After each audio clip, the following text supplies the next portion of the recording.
I'm Louisa Barton with the Horse Talk Show in a series called Home with the Parellis, with Linda and Parelli at their farm in Ocala. And we've talked about a lot of different things. And one might ask what two superstars who've accomplished so much and reached so many people could possibly have on their bucket list. So I think that's a great closing segment for this series. I'm going to start with Linda and have her tell us what it is that she would like to accomplish. Well, I think of the bucket list in two directions.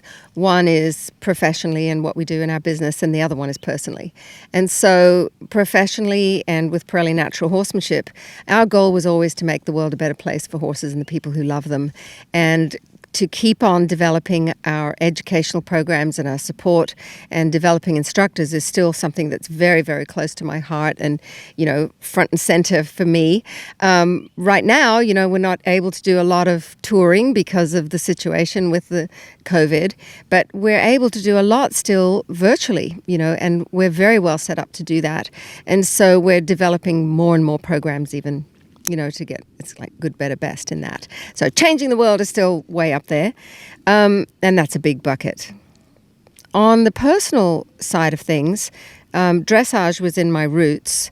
And then I, went on this big journey learning about horsemanship and horse psychology and behavior and developing the program with Pat. But then about 10 years ago, I went back to dressage, and I really wanted to see how this foundation would help me develop my horses, in more of a sport, a sport direction. And of course, it was amazing, and my horses were better learners and wanted to please me and way better partners. And so I got to this point where I went, okay, I want to learn how to train my horse to Grand Prix. And I'm a little over halfway there. I've got further to go than I think. But I'm now bridging Prix St. George with my horse. And I'm doing it all with natural principles. And the thing that, I mentioned Walter Zettel before about him as a mentor for me, that philosophically we were so close. And, a lot of people think, well, dressage and natural horsemanship are so different. It's like, no, it's not. If you have that philosophy of a happy horse and to get to their mind and not just their body, it's the same. I'm not going to now, sell my soul and sell my horse's soul just because I want to go do dressage. I'm going to have the same attitude, the same philosophy. I've got a great foundation on my horse. He's a confident learner. We have a great partnership. Now I'm going to learn to do very difficult things and not blow my horse up in the process, keep seeing things from his perspective.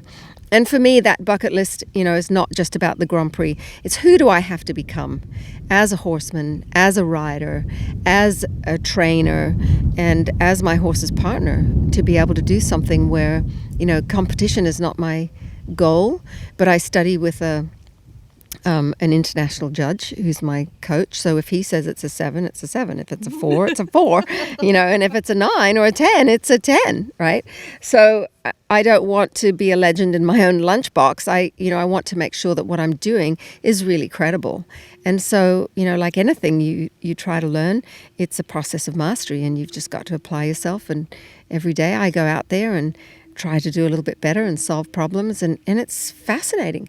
And that bridge between the two worlds is something then that developed out of it. And as you know, we've done some seminars now here in Wellington and in Ocala and also in Verden in Germany with Christoph Hess and Louis Lucio and some other really important people like Pat Parelli and originally Walter Zettel as well.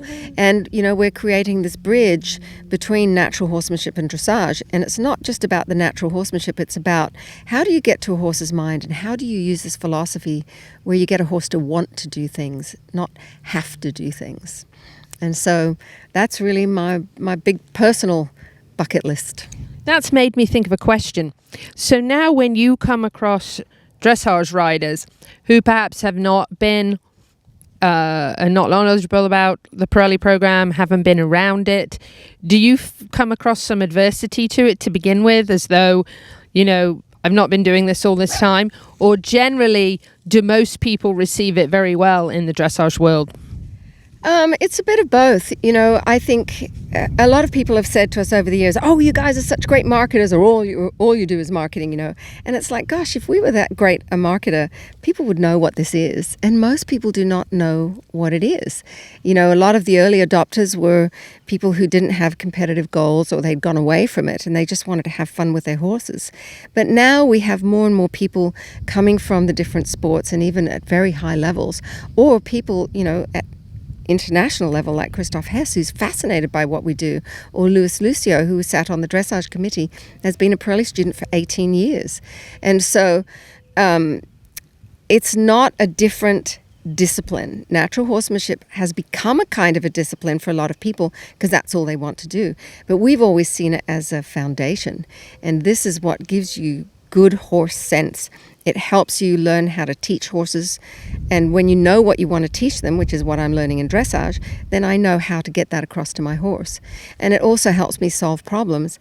And it makes me very aware of my horse mentally and emotionally, not just physically. Because if my horse is having trouble, what is it? Is it that he doesn't understand it? Is it that he's emotional and feels tense? And I know how to solve that. And so I think that's the piece that's really the next evolution of Parelli, is for people to see what an incredible resource it is for every horse, no matter what it is you want to do. It expands your knowledge as a horseman, that then enhances everything that you do as a sportsman.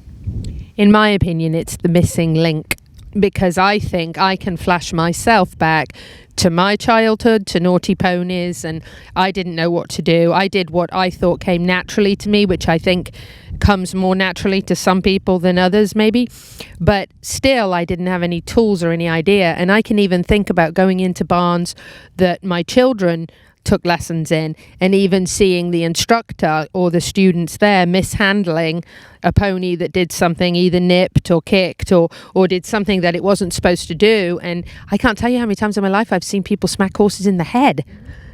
And I mean, that was a number one no growing up for me, regardless of knowledge or not knowledge, is you don't ever make a horse head shy and hit it in the head. And I saw a lot of that, and I thought, oh my gosh, even then I thought that was terrible without any Parelli knowledge. But to me, it's the missing link in all sports, all disciplines, whether you're a trail rider, or you're at the racetrack, or you're eventing, show jumping, whatever you're doing, it's the missing link. Because if you have the foundation right, and you have the relationship right, and you have the trust, and you think like your horse, everything else will fall into place. Yes, exactly. And, there's a saying where knowledge ends, violence begins, right? And so a lot of people get there, even if they don't want to punish the horse. I mean, I did it, and I loved my horse, but I was so frustrated and I didn't know what to do. That's when I would jerk on him or I'd smack him. I didn't know why it was happening, and let alone how to solve it. And not everybody's going to want to go on a 20-something year journey like I have, because I really wanted to master this, and I'm still on that journey, of mastery and horsemanship. But for a lot of people, just learning the first couple of levels of our program will revolutionize, what they do with horses. We think about it with kids. Like, you send kids to school to learn reading, writing, arithmetic, whatever, and on to college and whatever. But it's the parents' job to give them the social skills and the confidence and the manners.